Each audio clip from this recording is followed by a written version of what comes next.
নমস্কার, ইংলিশ বিদ্যাপীঠ চ্যানেলে তোমাদের সবাইকে ওয়েলকাম। আজকে আমি তোমাদের ক্লাস 11-এর টেক্সচুয়াল গ্রামারের উপরে একটা ক্লাস নিয়ে এসেছি। লীলাস ফ্রেন্ড থেকে ক্লাস। তো টেক্সচুয়াল গ্রামার তোমরা জানো, টেক্সট থেকে লাইন তুলে দেওয়া হয়, অর্থাৎ কমন আসার প্রবল সম্ভাবনা পরীক্ষায় আর ইম্পর্টেন্ট লাইনগুলোর উপরেই জেনারেলি দেওয়া হয়। সেরকমই একটা ইম্পর্টেন্ট লাইন লীলাস ফ্রেন্ড থেকে আমি নিয়ে এসেছি। সেটা তোমাকে কমপ্লেক্স সেন্টেন্স করতে হবে। তো কমপ্লেক্স সেন্টেন্স করতে গেলে যা যা গ্রামারে জানা দরকার, আশা করি তোমরা সেগুলো জানো বা ন্যূনতম হলেও ধারণা আছে। যদি সেটা না থাকে, প্লে লিস্টে গিয়ে অবশ্যই ভার্ব অ্যান্ড টেন্সের ক্লাসগুলো দেখবে। নাহলে ভার্ব অ্যান্ড টেন্স যার ক্লিয়ার নেই, আমি তো বলেই থাকি তার গ্রামারে প্রায় সব রাস্তাই বন্ধ। তো সমস্ত ক্লাসই আমি অলরেডি নিয়েছি, প্রয়োজন অনুসারে দেখতে পারো। প্লাস জয়েনিংয়ের উপরে, ক্লজের উপরে, অর্থাৎ কমপ্লেক্স সেন্টেন্সের উপরে এ সমস্ত বেশ কিছু ক্লাস আমি অলরেডি নিয়েছি। সেগুলো তোমরা প্লে লিস্টে গিয়ে তোমাদের প্রয়োজন অনুসারে অবশ্যই দেখতে পারো। সব কিছু আমি আলাদা আলাদা গ্রুপ করেই দিয়েছি। তবুও যারা প্রথমবারের জন্য দেখছো তাদেরও ওয়েলকাম এই ক্লাসে। তারাও যাতে বুঝতে পারে সহজভাবে, সেরকমভাবে আমি বোঝাবো তোমাদের। কিন্তু ক্লাসটা অবশ্যই শেষ পর্যন্ত দেখতে হবে, ঠিক আছে? একটাই প্রশ্ন নিয়ে এসেছি, তো চলো শুরু করা যাক। তো দেখো, কমপ্লেক্স সেন্টেন্সে করতে দিয়েছে, এই যে দেখতে পাচ্ছ প্রশ্নটা আছে, সি ইনসিস্টেড আপন having his company all her waking hours. মানেটা ক্লাস 11-এর স্টুডেন্টসরা তো জানোই, একদম প্রথম যে লেসন রয়েছে, অর্থাৎ গদ্য প্রোজ আর কি, লীলাস ফ্রেন্ড থেকে দেওয়া হয়েছে। তবুও অন্য কোনো ক্লাসের স্টুডেন্টসরাও যদি দেখে, কারণ grammar is open to all, মোটামুটি যে কোনো ক্লাসের স্টুডেন্টসরাই এটা দেখতেই পারে। তো তারা যাতে মানেটা ভালোভাবে বুঝতে পারে, তাদের জন্যই আমি মানেটাও একটু বলেই দিচ্ছি। যে ইনসিস্ট মানে হচ্ছে বায়না করা, জেদ ধরা, ঠিক আছে? সে বায়না করেছিল কিসের উপরে, না কিসের জন্য বায়না করেছিল, না কোম্পানি মানে হচ্ছে এখানে সঙ্গ, এখানে ওই প্রাইভেট কোম্পানি নয়, ঠিক আছে? একটা ওয়ার্ডের মাল্টিপল মিনিংস হতে পারে, তার জন্য ভালো ডিকশনারি কনসাল্ট করতে হবে। তো তার সঙ্গ পাওয়ার উপরে, হ্যাভ মানে এখানে পাওয়া আর কি, ঠিক আছে? তার সঙ্গ পাওয়ার উপরে, একটা ওয়ার্ডে অনেক মানে হয় বললাম, হ্যাভ মানে তো জেনারেলি থাকা হয়। তো এখানে মানে তার কোম্পানি পাওয়ার জন্য সে বায়না করতো অল হার ওয়েকিং আওয়ার্স। ওয়েক মানে হচ্ছে জাগা, জাগ্রত আর কি থাকা। তো ওয়েকিং আওয়ার্স মানে যতক্ষণ জেগে থাকবে, মানে যতক্ষণ জাগ্রত অবস্থায় থাকবে সে, অর্থাৎ এখানে লীলার কথা বলছে। তো লীলা সব সময় তার সঙ্গ জন্য বায়না করতো। তার বলতে এখানে কার কথা বলছে, একজন ক্যারেক্টার আছে যার নাম সিদ্ধা, ঠিক আছে? আর সি হচ্ছে লীলা বলে একটি 5 বছর বয়সী মেয়ে আছে। যাই হোক, মিনিং আমি ক্লিয়ার করে দিলাম। ব্যাস, এবারে তোমাকে করতে হবে কমপ্লেক্স সেন্টেন্সে। তো তোমাকে আগে জানা দরকার কমপ্লেক্স সেন্টেন্সটা কী, কমপ্লেক্স সেন্টেন্স করার অ্যাপ্রোচ কী। আমি খুব সংক্ষেপে বলবো, ভালো করে বোঝার চেষ্টা করো। দেখো, এখানে কিন্তু জয়নিং দেয়নি, তোমাকে একটা বাক্য দিয়েছে। জয়নিংটা একটু তুলনামূলকভাবে বেশ সোজা, দুটো বাক্য বা তিনটে বাক্য, যাই হোক জেনারেলি দুটো বাক্যই দেওয়া হয়, সেটাকে জুড়তে হবে। প্রয়োজনীয় কনজাংশন দিয়ে কমপ্লেক্স সেন্টেন্সে আমরা সেটা জুড়তে পারি। কিন্তু যখন তোমাকে একটাই বাক্য দিয়েছে, দেখো এখানে কোনো দুটো বাক্য নেই যে জয়েন করার ব্যাপার, তো একটাই বাক্য দিয়েছে, সেটাকে কমপ্লেক্স সেন্টেন্স করা কিন্তু সবার পক্ষে সুবিধাজনক হবে না। তো সেটা কিভাবে করব? তো দেখো, অ্যাপ্রোচটা হওয়া উচিত, বাক্যটাতে কটা ভার্ব আছে আমি আগে খুঁজে বার করব, ঠিক আছে? কটা ভার্ব আছে, সেই ভার্বগুলোকে আইডেন্টিফাই করা দরকার। তো দেখতে পাচ্ছি, দেখো ইনসিস্টেড একটা আছে প্রথমে ভার্ব, দেখো দেখো ইনসিস্টেড একটা ভার্ব রয়েছে, হ্যাভিং একটা ভার্ব রয়েছে, আর এইদিকে ওয়েকিং একটা ভার্ব রয়েছে। যেই ভার্ব খুঁজে বার করা হলো, এরপরে তোমার কাজ হচ্ছে কোনটা ফাইনাইট ভার্ব কোনটা নন ফাইনাইট ভার্ব, এটাকে আইডেন্টিফাই করা। ফাইনাইট ভার্ব নন ফাইনাইটের উপরেও যদি ধারণা ক্লিয়ার না থাকে, এটা কিভাবে চিনতে পারবে বা এগুলো কী জিনিস, সেগুলোর উপরেও আমি একটি ক্লাস নিয়েছি। তো সেটাও তোমরা পেয়ে যাবে প্লেলিস্টে যদি খোঁজো। তবুও আমি বলেই দিচ্ছি সহজভাবে, যে যে ভার্ব টেন্সের গঠনে থাকে তাকে তো ফাইনাইট ভার্ব বলে, আর যে ভার্ব টেন্সের গঠনে থাকে না তাকে নন ফাইনাইট ভার্ব বলে। তো ভার্ব অ্যান্ড টেন্স ক্লিয়ার কেন থাকতে হবে বোঝা যাচ্ছে। এ না হলে তো কিছু করার নেই, একদম বেসিক্স ক্লিয়ার থাকাই দরকার।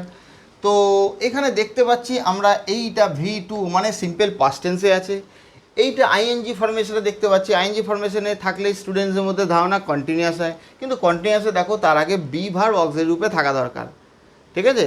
প্রেজেন্ট কন্টিনিউয়াস, পাস্ট কন্টিনিউয়াস বা ফিউচার কন্টিনিউয়াস যাই হোক না কেন, তার আগে বি ভার্ব অক্সিলারি রূপে বসে। B1 হলে প্রেজেন্ট কন্টিনিউয়াস, B2 হলে পাস্ট কন্টিনিউয়াস, বি ভার্বের ফিউচার ফর্ম হলে তারপরে ভার্বের টু আইএনজি, অর্থাৎ ভার্বের টু আইএনজি মানে প্রেজেন্ট পার্টিসিপল কমন, তার আগে অক্সিলারি ভার্ব। দুটো ভার্ব মোটামুটি মনে রাখবে পাশাপাশি থাকলে আগেরটা অক্সিলারি ভার্ব, পরেরটা প্রিন্সিপাল ভার্ব। তো অক্সিলারি ভার্ব যদি প্রিন্সিপাল ভার্ব ভার্বের টু আইএনজি থাকে মানে প্রেজেন্ট পার্টিসিপল থাকে, তার আগে যদি বি ভার্ব অক্সিলারি রূপে বসে, তাহলে বুঝবে কন্টিনিউয়াসের ঘরে রয়েছে। B1 মানে বি ভার্বের প্রেজেন্ট ফর্ম থাকলে, তো প্রেজেন্ট কন্টিনিউয়াস বি ভার্বের পাস্ট ফর্ম থাকলে, তারপরে ভার্বের to ING past continuous, be ভার্বের ফিউচার ফর্ম তারপরে ভার্বের টু আইএনজি মানে প্রেজেন্ট পার্টিসিপেল, তাহলে ফিউচার কন্টিনিউয়াস। দুটো ভার্ব মনে রাখবে পাশাপাশি থাকলে আগেরটা অক্সিলারি পরেরটা প্রিন্সিপাল। অক্সিলারি ভার্ব টেন্স নির্ধারণ করে, খুব ইম্পর্টেন্ট জিনিস বলে দিলাম, ঠিক আছে। তো ভার্বের টু আইএনজি তো এখানে আছে, কিন্তু তার আগে কোনো অক্সিলারি ভার্ব নেই, বি ভার্ব নেই। আরও একটা বলে দিই, হ্যাভ বিন হ্যাজ বিনও অক্সিলারি রূপে বসতে পারে, সেটা আবার পারফেক্ট কন্টিনিউয়াস সিরিজে আসে, ঠিক আছে। বি ভার্বেরই পারফেক্ট ফর্ম বলতে পারো, have been has been had been এইগুলো। তো এগুলো যদি থাকে তারপরে ভার্বের টু আইএনজি থাকে, তখন পারফেক্ট কন্টিনিউয়াসের সিরিজে চলে যায়। এটুকু মনে রাখবে, ভার্বের টু আইএনজি মানে প্রেজেন্ট পার্টিসিপেল যে কোনো কন্টিনিউয়াসে কমন থাকেই, তার আগে অক্সিলারি ভার্বেরই কাজ, ঠিক আছে। তো যাই হোক, তো এর আগে কিছুই নেই, সুতরাং এটা নন ফাইনাইট ভার্ব মানে টেন্সের গঠনে নেই, এটুকু বুঝে গেলাম। এটাও তাই, ওয়েকিং, ওয়েকের সাথে আইএনজি আছে, কিন্তু তার আগে কোনো টেন্সের গঠনের ভার্ব নেই। এটাও বুঝে গেলাম যে এইটাও নন ফাইনাইট ভার্ব, টেন্সের গঠনে নেই। ক্লিয়ার হয়েছে? এরপরে নন ফাইনাইট ভার্বের বিস্তার আছে, participle, gerund, verbal noun, infinitive আছে। ইনফিনিটিভের ফর্মুলা টু, এর পরে ভার্বের root form, gerund, verbal noun আর প্রেজেন্ট পার্টিসিপেলের ফর্মুলা হচ্ছে ভার্বের রুটের সাথে আইএনজি। পার্টিসিপেলেরও অনেক ভাগ আছে, তো অত কিছুতে আমি ডিটেলসে যাব না এখন, নাহলে অনেক টাইম লেগে যাবে। নন ফাইনাইট ভার্ব বিস্তারে ক্লাস নেওয়ার আছে, সেগুলো প্লেলিস্টে লক্ষ্য রাখবে, সেটার উপরে তো পরে আমি নেবই। তো এখন আমার মেন উদ্দেশ্য কমপ্লেক্স সেন্টেন্স করা, যেটা যেটা মাথায় রাখতে হবে সহজ বুদ্ধিতে সেটুকুই তোমাদের বলছি। তো এটা নন ফায়ার ভাব বুঝে গেলাম। এই নন ফায়ার ভাব কী সেটাও শর্টে বলে দিচ্ছি, মনে রাখবে একটা সহজ বুদ্ধি বলে দিচ্ছি। যদি প্রিপোজিশন তার আগে থাকে, ভাবের রুটের সাথে আইএনজির আগে প্রিপোজিশন থাকে, সাধারণত সেটা জেরান্ড হয়। জেরান্ড মানে নাউনের ধর্ম। তো দেখো তার আগে আপন একটা প্রিপোজিশন আছে, সুতরাং এটা জেরান্ড, ঠিক আছে। এখানেও দেখো ওয়েকিং, তার আগে কোনো প্রিপোজিশন নেই, কিন্তু হার একটা পসেসিভ প্রোনাউন আছে। এটাও একটা সহজ বুদ্ধি বলে দিচ্ছি, মনে রাখবে। ভার্বের রুটের সাথে আইএনজি মানে প্রেজেন্ট পার্টিসিপেলের কনস্ট্রাকশন বলতে পারো, তার আগে যদি পসেসিভ প্রোনাউন থাকে, পসেসিভ প্রোনাউন মানে অধিকারমূলক, যেটা বলে অধিকার বলে, আমার, তোমার, তার, তাদের, এরকম যে প্রোনাউনগুলো আছে। তো হার এখানে তার অর্থে বোঝাচ্ছে, তো হারটা পসেসিভ প্রোনাউন। তো ওই পসেসিভ প্রোনাউন যদি তার আগে থাকে তাহলে ওটা জেরান্ডই সাধারণত হয়। তো এটাও জেরান্ড, এটাও জেরান্ড, মানে নন ফাইনাইট ভাব, এটুকু আপাতত মাথায় রাখলেই হবে। তো একটা ফাইনাইট, দুটো নন ফাইনাইট। এবার আমি এত কথা কেন বললাম, তার কারণ কমপ্লেক্স সেন্টেন্স তোমাকে করতে গেলে মিনিমাম দুটো ক্লজ হতে হবে। কমপ্লেক্স সেন্টেন্সের বাংলা হচ্ছে জটিল বাক্য। তো জটিল বাক্য কি একটু জানা দরকার, ডেফিনেশনই সব কিছু। মনে রাখবে কমপ্লেক্স সেন্টেন্স আর আলাদা কিছুই নয়, একটা প্রিন্সিপাল ক্লজ থাকবে, দুটো যে ক্লজ থাকবে বললাম সেটা কি ক্লজ হবে, প্রিন্সিপাল ক্লজ একটা হবেই, আর একটা কমপক্ষে সাবঅর্ডিনেট বা ডিপেন্ডেন্ট ক্লজ হবেই। কি বললাম, একটা প্রিন্সিপাল বা ইন্ডিপেন্ডেন্ট বা মেন ক্লজ হবেই, আর একটা সাবঅর্ডিনেট অথবা ডিপেন্ডেন্ট ক্লজ কমপক্ষে একটা থাকতেই হবে। তো একটা প্রিন্সিপাল আর একটা সাবঅর্ডিনেট মিলে কমপ্লেক্স সেন্টেন্স তৈরি হয়। এবার দুটো ক্লজ জয়েন করার জন্য একটা কনজাংশন দরকার।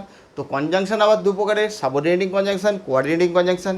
তো মনে রাখবে কমপ্লেক্স সেন্টেন্সে সাবঅর্ডিনেটিং কনজাংশন ইউজ হতেই হবে, ঠিক আছে, ব্যবহার করতেই হবে। প্রিন্সিপাল আর সাবঅর্ডিনেটকে জয়েন করে সাবঅর্ডিনেটিং কনজাংশন।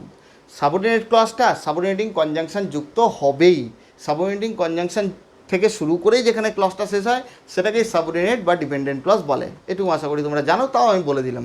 সাবঅর্ডিনেটিং কনজাংশন কী কী সেটাও শর্টে বলে দিই। All WH words, that, because, as, if, দো, আনলেস, কয়েকটা ইম্পর্টেন্ট বলে দিলাম, অ্যাজ সুন অ্যাজ, ঠিক আছে। তো এই হয়ে গেল। তাহলে আমি বুঝে গেলাম আমাকে দুটো ক্লজ বানাতেই হবে। তো এখানে একটাই ক্লজ আছে এই বাক্যটাতে, কেন? কারণ একটাই ফাইনাইট ভাব আছে, বাকি দুটো তো নন ফাইনাইট ভাব। আর একটা ক্লজ যে বাক্যে থাকে সেটা ইন্ডিপেন্ডেন্ট বা প্রিন্সিপাল ক্লজই হবেই, ঠিক আছে। তো একটা ক্লজ তো নিজের স্বাধীন হবেই, তবেই তো বাক্য হচ্ছে, বুঝতে পারলাম। তো এটা ইন্ডিপেন্ডেন্ট ক্লজে আছে। তো আমার একটা ক্লজ আছে, এখান থেকে আমাকে দুটো ক্লজ বানাতে গেলে কি দরকার, আর একটা ক্লজ বানাতে গেলে ভার্ব দরকার, মানে ফাইনাইট ভাব দরকার। তো এখানেই হাতিয়ার আছে। এইবারে বুঝতে পারছো কেন আমি ভার্বগুলোকে খুঁজে বার করতে বলেছি, কারণ নন ফাইনাইট থাকুক না, সেইটাকেই ফাইনাইট বানিয়ে নেব। ওইটাই হাতিয়ার বললাম, নন ফাইনাইটটাকেই ফাইনাইট বানিয়ে নেবো, এই জন্যেই আগে ভার্বগুলোকে খুঁজে বার করবে, ঠিক আছে। যদি এরকম তোমাকে একটা বাক্যই দেয়, জয়েনিং নয়, দুটো বাক্য দিলে সেটা সোজা হয়ে যায় অনেক, কিন্তু একটা বাক্য দিলে তখনই ভার্বগুলোকে খুঁজে বার করবে।